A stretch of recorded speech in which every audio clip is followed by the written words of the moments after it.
just keep working, things will fall into place. And with that said, we just got Silo Lehwate, who just stepped in, an amazing young man, a leader, servant leader, has been given a lot of his time to motivating school kids, to training people in the townships for free. So Silo's a fitness coach as well. And I've had the privilege of working with him on many projects before. But before I get excited, let me allow Silo to introduce himself. Silo, welcome to the 1873 FM. How's it, brother? It's been a while, eh? Yeah, no, it's been a while. We've been working. What have you been up to? But I think before we get there, let's just give an introduction. Okay. Who is Silo? Where is he from? What does he do? What is he about? Well, okay, I think maybe just to kind of state who I am. My name is Silo Lehwati, not related to the soccer player, by the way. And I am from a small town in the East Rand called Vosloorus. That's where I grew up, born and bred, and I'm still out there as well. And basically, I'm a graphic designer by profession. But I would like to think of myself as a serial entrepreneur because there's so many things that I've been involved in as well. So besides being a serial entrepreneur, I'm a speaker, I'm a wellness coach. I do so many things, eh? It's crazy. But basically, then I run my own creative agency called Optic Iris Media. And funny enough, we're actually celebrating our 10th year this year. Oh, congrats. So it's been a milestone, so to speak. So yeah, man. So that's what I'm about, man. I'm a cool, calm, collected type of guy. I'm very ambitious. I'm very motivated. I'm inspired by a lot of people. You know, I'm also inspired by you and your story, man. I was so amazed when you did that whole cycling thing. So that's one of the things that kind of gets me excited when I talk about you as well. But yeah, man. I'm inspired by people like DJ Spoo. I'm inspired by people like Tembi said, even like from a female's perspective. And I think like the women of this era doing amazing things, you know. But I'm inspired by just life in general, you know. And I'm always motivated to learn every day. I'm motivated to kind of learn more about life. And I think like most of the things that I've done in my life, it was just because of that whole notion of like there has to be more to life than what we're being told or what has been, what can I say, that's being passed on as well, you know. So I'm motivated by just realizing that there has to be more to life than just what's been told to us. So that's why I'm always seeking new information. That's why I'm always seeking new knowledge. I'm seeking new boundaries to break down. I'm seeking new avenues to find myself in just to grow as a person, because I've learned that within life, if you're not growing, you're dying. There's no staying the same because time doesn't stop, right? So yeah.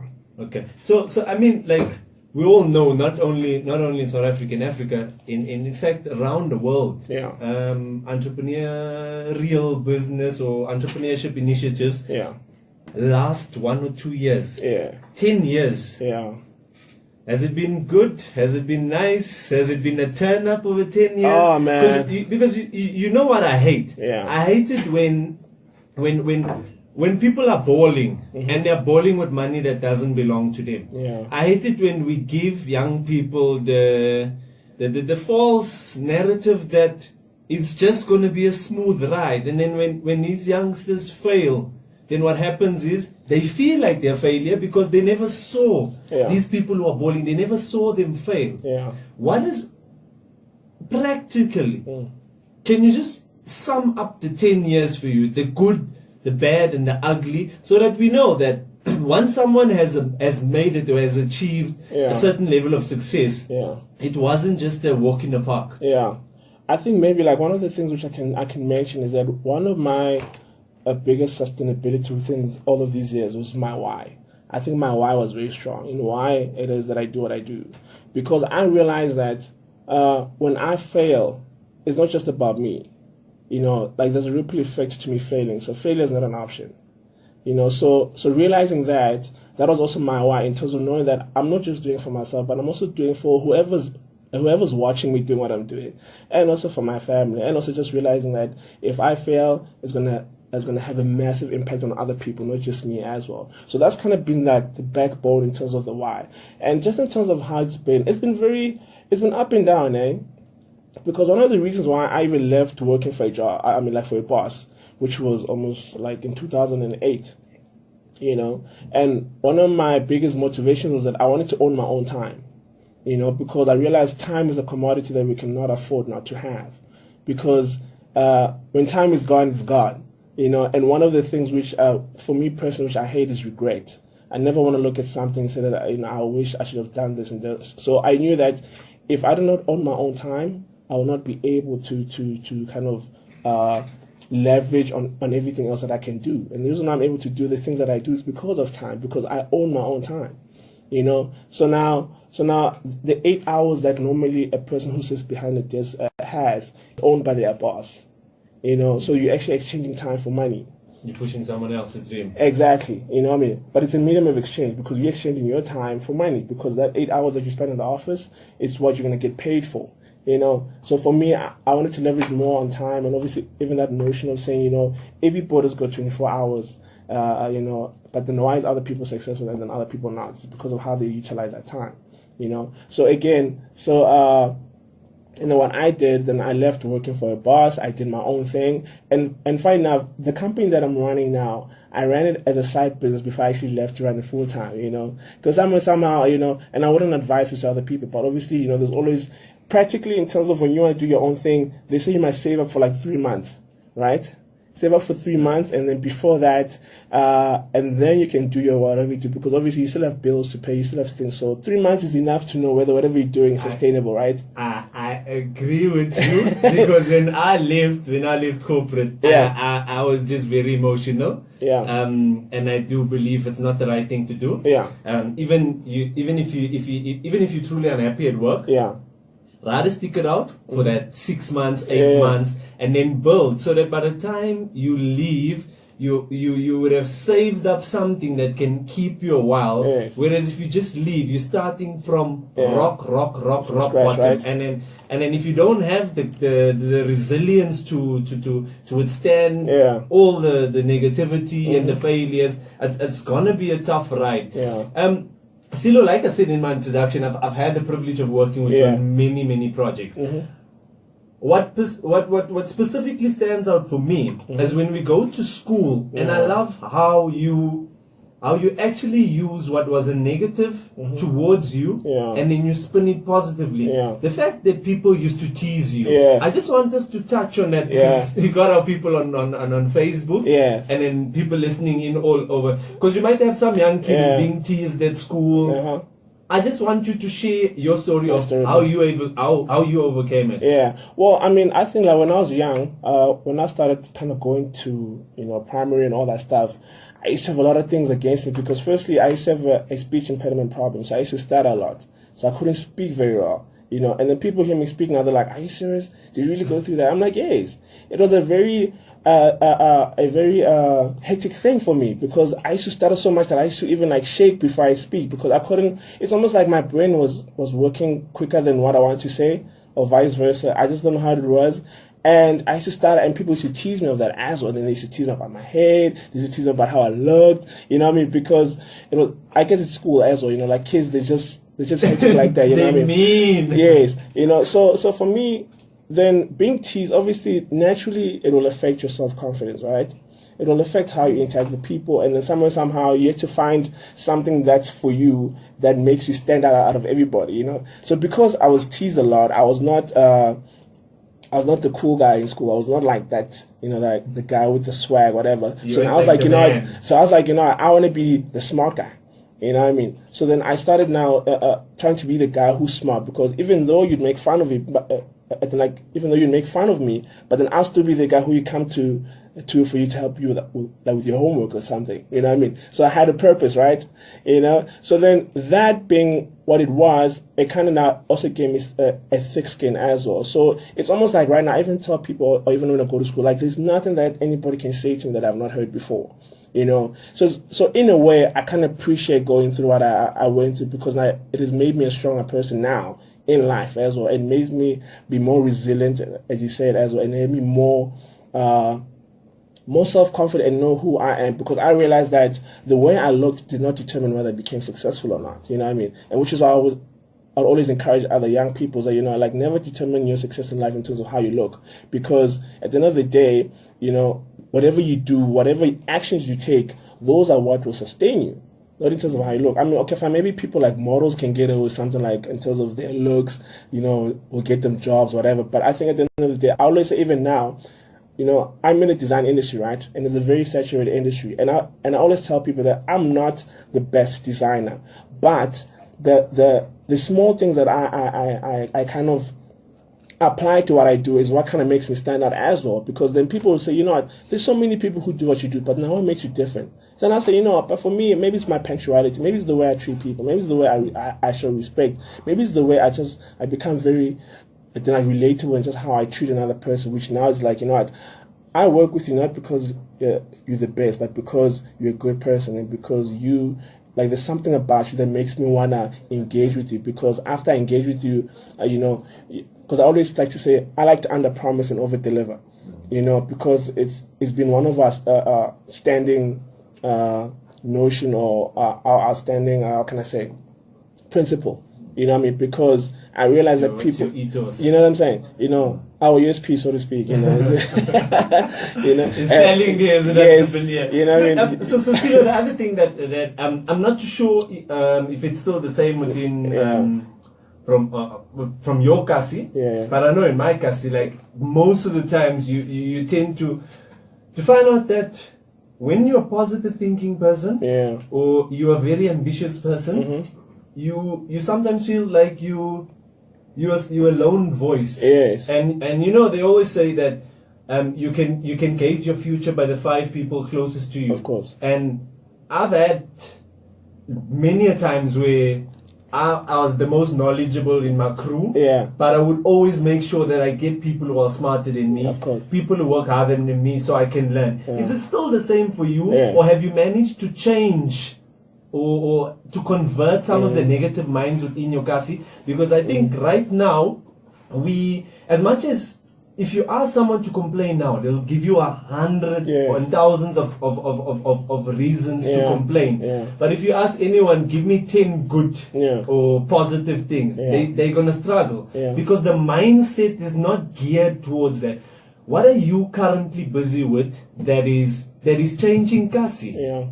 I think maybe just to kind of go back to the whole influence thing as well. I think what happens with me, I learned a long time ago, because you must remember I started kind of walking my personal development journey in about 2007, and that's when I got introduced to stuff like law of attraction, vibration, all those kind of things, Books. And Books. Yes, Books. read it. Books. Books, guys. We need to read. We need to read because readers are leaders. Yeah, you know what I mean. So I think in just reading and understanding personal development, and also understanding what it is that you bring to the table. One of the things that I learned about just in terms of people, I realized that sometimes, people, us as people naturally, we want to help people because we feel like they need help. You know what I mean? And then like one of my mentors was saying something like, Adnan, help people who want help and not who need it.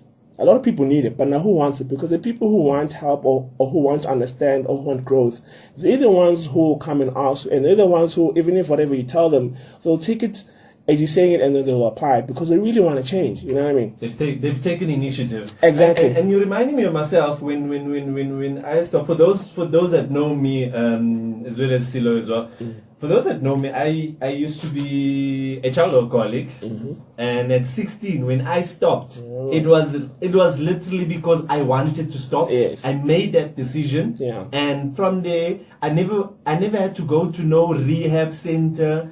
I don't know what a rehab looks like. I don't know what the procedures are, but I just knew on that day that I didn't want to drink anymore, and I stopped. I mean, 17 years later, still doing the thing without the alcohol, without the drugs. I don't need alcohol or substance to make me a man. Tell me, what is it that drives you, Silo? Because people always think, you know what, they think when they see you on TV, on radio, you are moneyed. They always think you have money. They then come under the false notion that, you know what, there's no way you can be struggling. But I mean, we all go through things. Of course. We all go through. What is it that you do when you're feeling down? And please don't tell me you never feel down. No, of course. But let's start by how many times are you down as an entrepreneur? Yeah, man. How rosy is it? It's like, it's not even rosy at all, man. I think It's rough, man. Like being entrepreneur is probably like one of the toughest things that you can ever partake as a human being, but it's worth it in terms of the lessons you learn through it. So somehow you kind of need to ask yourself, what is it that you want out of life as well? And to tell you the truth, like entrepreneurship is not for everybody. You know what I mean? So some people have the will and power to go through all the downtimes that comes with it.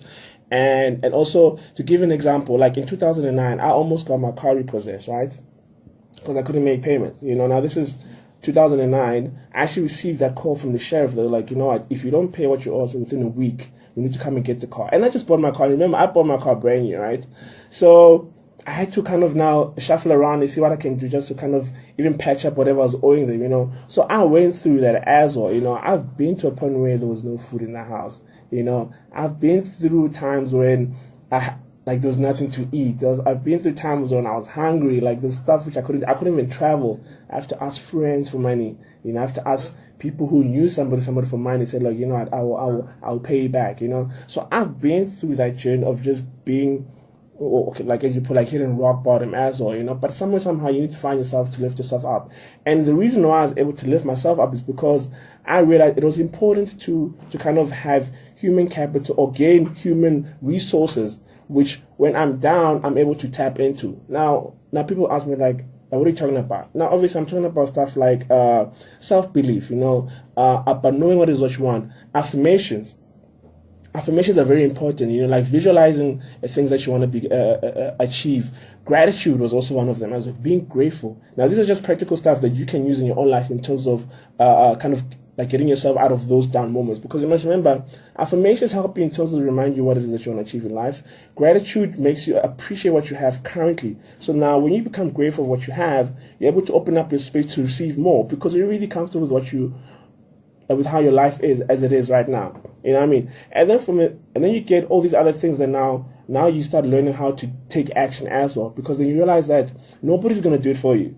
For me personally, I know that I am my strongest resource out of everybody. You know what I mean? So if I don't get myself to do certain things, I cannot rely on the next person to do certain things. And it's funny enough, like that's how even investors work, right? An investor will ask you, like, what have you done for yourself before you want my help? You know what I mean? Because they want to know how committed are you. So that you realize, okay, at the end of the day, it is about me. Because I realize that whatever I'm experiencing outside myself is a reflection of what's happening inside my mind, right? Because we attract who we are and we attract what we think about. And when you think about that notion, then it means that, okay, fine, if all these bad things are happening around me, it means my thinking is bad, right? It means my thinking is negative. So I need to switch it so that the reflection of that also changes. Because I realize now all the bad stuff that was happening, it was because I was also thinking bad stuff in my mind. So it's almost like, so it's the law of polarity where there's a positive, there's a negative, where there's an in and there's an out, where there's a day, there's night. So I understand that if it's bad now, you can make it right. But now, the problem with a lot of people, the mistake they do is that they look for external factors to make it right. The approval they're looking for external approval. Yes. To actually external factors. Yes. Like just trying to say that no, and that's where complaining comes in as well. That's why people who complain and people who are always blaming other people is because they're shifting the responsibility from themselves to another person, not realizing that I'm the one who actually is in power here. You know what I mean? So whenever you complain, you're giving away your power, and as soon as you give away your power, now you're leaving yourself vulnerable to anything that can happen to you. Because now you don't believe in anything substantial or something that really is going to take you far. It's funny that you're talking about taking responsibility. Yeah. And I've just realized that, what? I don't lie anymore. Yeah. I just tell you the truth. Yes. It's either you're going to like it or not, or you're going to hate me or not. But I just feel that telling lies takes so much energy from you, because you must remember what your last lie was last week and the week before that. So it's just such a cumbersome process that I must now remember. But whereas when you tell the truth, you do it once and it's over and done with. Yeah. So you're going to be angry with me 1 week, 2 weeks, but then it's done. So it's now 11:43. Yeah, time flies when you're having fun. Listen, we've got a lot of people. Some are employed, some are not. Some are just sitting at home. Some have ideas, but they don't know who to approach. They don't know where to start. They don't know how to start. What would your generic, Yeah. for lack of a better word, Advice. what would your generic advice be Yeah. for anyone Yeah. who hasn't started yet, Mm-hmm. but has the talent, just lacks the confidence? What would your advice be for that person? I think maybe just from personal experience, I think it's important to, again, to remember your why. And I keep going to that because I think when you can sit down, and it's simple. I think like one of the tasks that I once did, and which I always kind of tell other people to do, is that make a list of all the things that you want to achieve in life, or maybe all the things that inspire you, or things that, you know what I mean. And you will find that if you say someone must write 30 things that inspires them, or the things that they want to achieve in life, the first 5 or the first 10 is a very material stuff, right? But now when you start like filtering down to your 20s, your 25 listing to your number 30, that's when now you start writing things that really mean to you, that mean the most to you, or the most important things. And to give you an example, somebody will ask, like you can ask somebody like, what do you want to do when you grow up? It's like, no, I want to be rich. But now when you say rich, how much is being rich?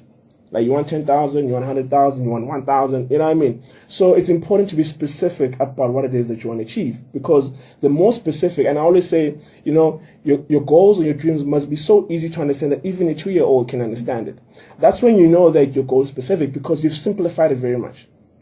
And the more you simplify it, the more it becomes more realistic, because now you know exactly what it is that you want to achieve. So you don't like kind of be more vague, where it's like, I don't know, this and this, because then, you know, as soon as you become very vague, then it's almost like now you also get lost in your role, where all of a sudden you start going for anything, you start accepting any proposal that you accept any advice that you get, because you're not clear in your mind. Yeah. You don't know who you are, you don't know what you want. You know what I mean? I remember Zbusiso, he once said that when he was in school, he used to hang out with the cool guys. Yeah, of course. So the cool guys used to talk about what we're drinking this weekend, which girls we're hanging out with. Whereas the nerds were talking about MS-DOS and opening up this computer and opening up that computer. And for him, fortunately, at a young age, he decided to move away from the cool guys. To move in with the nerds. And he said what that did was it just propelled his thinking into a different direction, to the extent where when he was at age 24, he already had millions of rands in his account, but he wasn't happy. So that always comes back to me when someone says be specific about what it is you want. And like with me, I wouldn't mind being a multi-millionaire, but I never want to be a billionaire. It's just way too much money. So when you talk about that, I think people just want to be rich for the sake of being rich. And when you get there, what then? Then what happens? Because being rich is an achievable dream. If it's your dream to be rich, it's something that's very achievable. But what are you going to do when you get there? That is always my question, and people never seem to be able to answer it. And I think also maybe just kind of I take from what you're saying, also defining what success means is also important to you as well. A lot of people, they'll look at other people's lives and then they'll decide whether they're successful or not. Based on what you drive or what they or what they look at as well. I mean, for me, somebody will look at me and is like, no, but Silo, you're still driving the car that you've had for years. I was like, yes, I do. But now I still consider myself successful. And they'll be like, but like, what do you mean? Because my definition of success is different. For me, success was being able to wake up in the morning and with the purpose and do what it is that I love to do. And that's what I do. You know what I mean? And I'm able to do that every single day. You know, and because I'm of being able to do that, it means I'm able to now even leverage into other things that I love doing. You know, like the wellness stuff that I do. I mean, like the training that I do. It's stuff which, over the time, I realized, I actually like doing this. You know what I mean? But because I own my own time and I'm able to leverage on my own time, I was like, I also want to put this as my resume as well in terms of what it is I do and who I am as well. You know what I mean? So my definition of success, and I remember I mentioned this definition when we were speaking at the company, the AG Sales and Mohammed's company, and they said my definition of success is that success is a worthy realization of a worthy ideal. You know what I mean? And then it's like, what does that mean? Is that at the end of the day, you need to realize what is worthy within your life. If it's an ideal that you really want to pursue, but now success is because you're constantly going for it as well, because you see it and you visualize it. You can feel it. It connects with your 5 senses, so you can smell it, touch it, taste it, and all that stuff. And you're emotionally connected to it. So now that's your worthy ideal. And because you pursue that, and when you get to that, that is success. You know, and an example which I put is like, even a woman who's cleaning the streets outside the road, if she is happy and she wakes up in the morning and she cleans that street in the best of her capability, she's smiling while she's doing it, she's a success, you know what I mean? Because she's doing what she loves to do, she feels happy while doing it, and she's doing it for the love of it as well. So she's successful, no matter what your definition of success means, which is why for me, I don't get pressurized by people saying that, no, but why don't you drive a big car? Why don't you live in a mansion, whatever? And then I was like, yes. You know, then I was like, okay, cool. If that is important to you, then come see where I stay. Maybe that will inspire you, you know what I mean? Because if you're going to judge me by what I drive, then you've lost it. Then you've lost the whole purpose of what it is, you know? So the same way I do that, I'm hoping that you can also do that the same for yourself, where you can define what is a success as well. Because as soon as you can answer that clearly for anybody else to understand, and then you'll be able to pursue it and take the actions as well. Because a lot of people, they do it 50-50. Like, they do it halfway. They think about it, they daydream, but they never take the action. And realizing, you know, when you take the action, that's when you make it more realistic. That's when you materialize it. That's when it becomes real to you and to everybody else, you know. And which is what we do in our company as well, like Optic Artists. And they're like, what do you do? What we do is that we take an idea that you have and we make it more realistic. We make it so that we take it out of your head so that everybody can see it. So we need to design whatever, it's branding, so logos. You know what I'm saying? You dress the idea. Yes, we make it come alive, because when you're thinking about it, it's just in your head. In your head, you think, yes, I want it to look like this. And then we need to look at you, like, okay, cool, we hear you. And then we do. And then we make it realistic. Because now when it's out there, it's real. You know, now everybody can access it. Now everybody can see it. Now everybody can like, oh, is this what you've been thinking? This is what you've been talking about. Yeah. Welcome to all the people on Facebook that just joined. Thanks for showing love. Where have you been? Left with like 10 minutes. But nonetheless, thanks for joining. It happens right here on the 1873 FM, the Linzito Inspires show every Tuesday from 11 to 12. Silo, yeah. Just before we run out of time, okay. How important is relationships to you? Oh, very important. I think it's very important, because you must remember, interpersonal relationship is one of the things that you cannot avoid, and you cannot go through life without experiencing it as well. And also, managing it as well, you know what I mean? But again, you know, I always say, you know, like the three pillars of what's important to us is either it's human relationship, obviously minding in terms of what it can get you, and health as well, you know what I mean? Other people can add in religion, but obviously that's an option as well. But for me, that's what I believe in as well. So relationships are very important, which is why, for me, in terms of how I treat people, for me, it has to be consistent, but it also has to be consistent in terms of how I feel like, you know, I read a quote the other time. It was saying that a relationship between two people cannot be sustained by one person. You know what I mean? It can't. Yeah. It has to pull both sides. Yeah, it has to pull both sides. And that's with everything. Friendship, relationship, everything. You cannot be the only one in the ring who's fighting for a relationship when the other person is standing outside the ring. You know what I mean? Or sitting on the bench. You know what I mean? So you both have to fight for it. Okay, and then the other follow-up question to that is, when would you deem it fit to burn a bridge? If you can swim, or when? I think for me, and I've just burnt a bridge recently. Yeah. Do you have your life saved? Yes. Check it with you. I burnt a bridge, or when I think it's fit to burn a bridge is when it does not longer serve you in terms of either growth or in terms of just where you want to go as a person, or in terms of just also what you're getting back as well. You know what I mean? That's when I feel it's not like really right for you. Because again, for you to be able to make that decision, it's about knowing yourself, right? So if you know yourself and you're very comfortable and confident in who you are, that's why I always say, when you know yourself, like knowing yourself is such a powerful thing, because you're able to filter out all the bad apples. The things that don't align with who you are and what you stand for. Because again, it's like energy. If you are this certain energy and I'm vibrating at this certain frequency, it means that I'm going to attract things that are vibrating that same frequency. So everything that's out of frequency with me, I avoid it, because we're not connecting somewhere somehow. So it's the same thing that I was talking about, that obviously if my energy does not connect with yours, then there's no point for us to coexist in this thing, you know. Do your thing and I wish you like whatever you do, and then I'll do my own thing, because clearly there's nothing that brings us together. Because whatever does not bring us together means it's not going to create any good in the world. And you know what you're touching on, about 3 weeks ago, I attended a training. Yeah. And it was literally just talking. Okay. So, or let me not say talking, because it was more powerful. So it was literally, we had engagements. Yeah. So it was very in-depth. Mm-hmm. And I went home feeling super tired. Yeah. and then it was a two-day training. Yeah. Over Saturday and a Sunday. And the Sunday when we got there, everyone was like, yo, I'm so tired. And one of the facilitators said, you know why you're tired? It's because of the energy in the room. Of course. And it's the same like when you're working on a computer. Someone who works in construction might think that you have it soft. But Yeah. the level of thinking, the energy that you surround yourself with. That's why if you surround yourself with negative people, very soon you'll be negative yourself. Of course, yeah. If you are friends with 5 taxi drivers, Yeah. you are going to be the 6th one. Yeah. And in the same breath, if you are friends with 10 criminals, you are going to be the 11th one, and very soon you'll be in jail. Yeah. So I fully concur with you when you talk about the spirits. I'm very spiritual. Yeah. So I'm very wary of whose spirits are now around. Some people are super negative and their spirits are more powerful than yours. It's crazy, right? And I think that will bring even some of the most positive people down. Yeah. So what is it that you are currently busy with? Okay.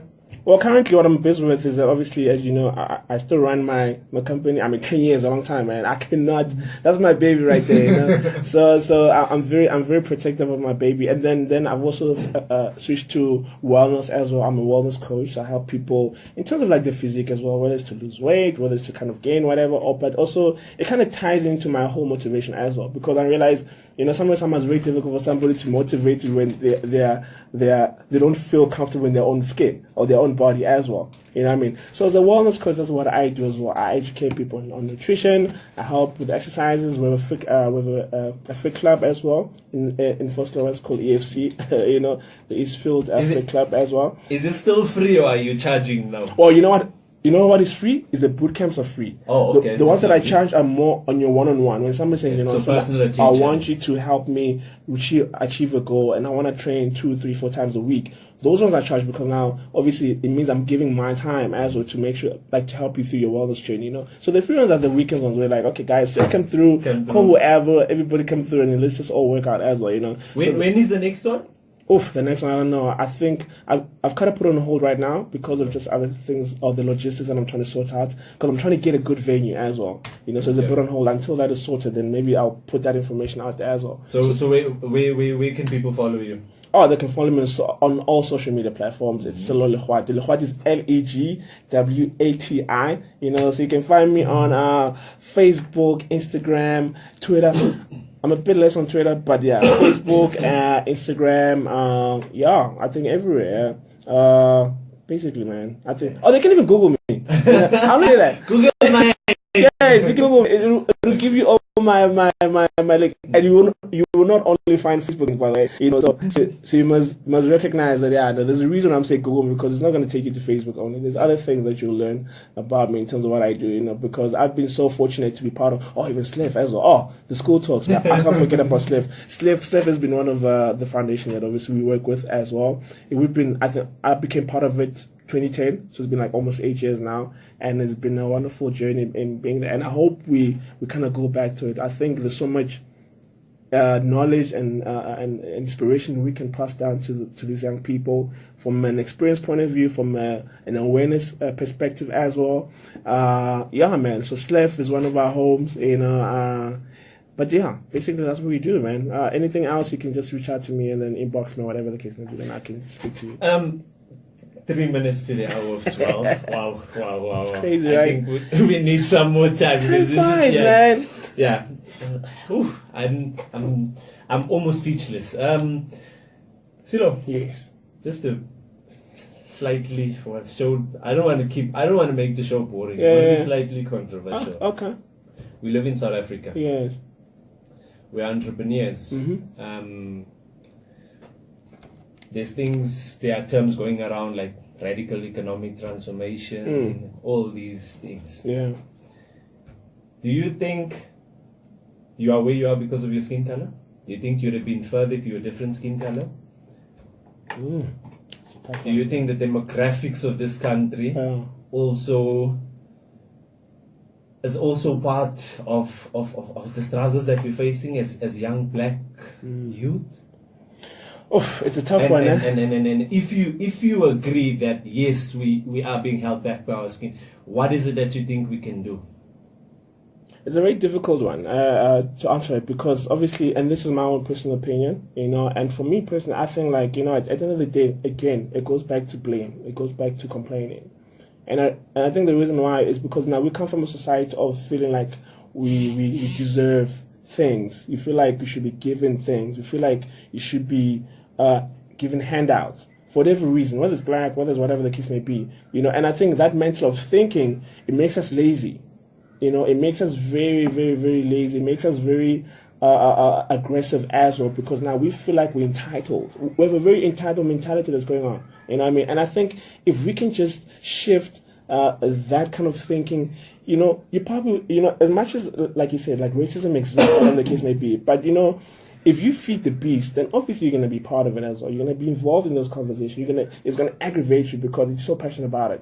So for me personally, I've got friends from different races as well. So I'm able to kind of, like, that's where also empathy comes for me as well, because I'm able to kind of put myself in another person's shoes and say that, what, I can appreciate your journey, and you do whatever you do, because you must understand, people do what they do because of the experience, because of the people they've been around, because of their surroundings as well. So obviously it makes sense that when you're angry, when you're always upset, whenever you're going through all these emotions, it's because of the circles that you put yourself in. They kind of add on to the energy, or that energy of whatever you feel is entitled to you as well. So for me, I say, like, you probably need to shift your energy. That's how I shifted my awareness. As much as Lebenklala Efoslo, I was from the East Rand, I was to leave the East Rand and go spend time with people who stay in Sandton and Forward, not because it was boring or whatever in Force, but because I needed to create an awareness. Awareness is something you never lose. The reason why somebody can go to the other side of the coin and see how the other side lives, and then come back where there's a struggle, is because now you're aware of what there's more to life than just what you're seeing here in your home, or whatever the case may be. So awareness is very important, and obviously, that's how books help us. That's how being around more successful people or more smart people than you helps us, because you're opening your mind, and as soon as your mind is open, you'll never lose it. That's why you find like people who are millionaires or who become rich, whenever they become broke, it's easy for them to become rich again. And it's the same process with wellness as well. For somebody who's fat, loses weight, and then falls off the wagon, maybe they get fat again, they know the process of losing weight. They know the process of making money. You never lose awareness. It's something you'll never lose. I think that's where we're going to have to leave it. Ladies and gentlemen, thank you very much, Facebook. Thank you for showing love. And everyone that's listening online, www.the1873fm.com. We're doing it again next week, 11 till 12. Keeping it inspirational. The 1873, your voice, your power. And just in closing, Silo, yeah. I agree with you. Yeah. Racism is there. Yeah.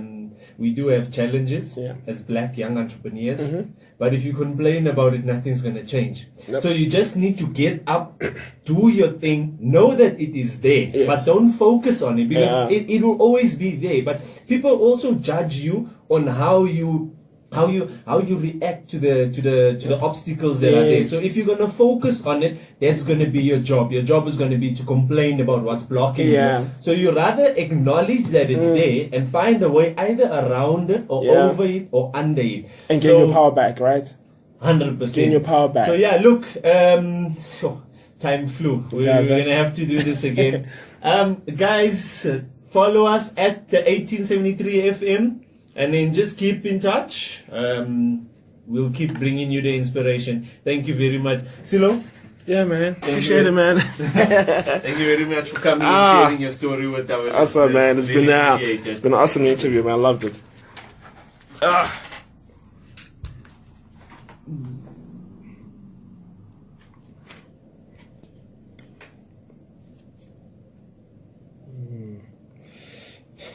Oh, that was nice, man. Oof, I didn't even see that out. Like, what? It's 12 already. Oh. And then, like, at 12:30, I have to go to some product lunch at what's this? In Greenstone. Oh, in Greenstone. And you're looking at the results. Mr. B. What's that? Are you good? Yeah, bro. I'm better now.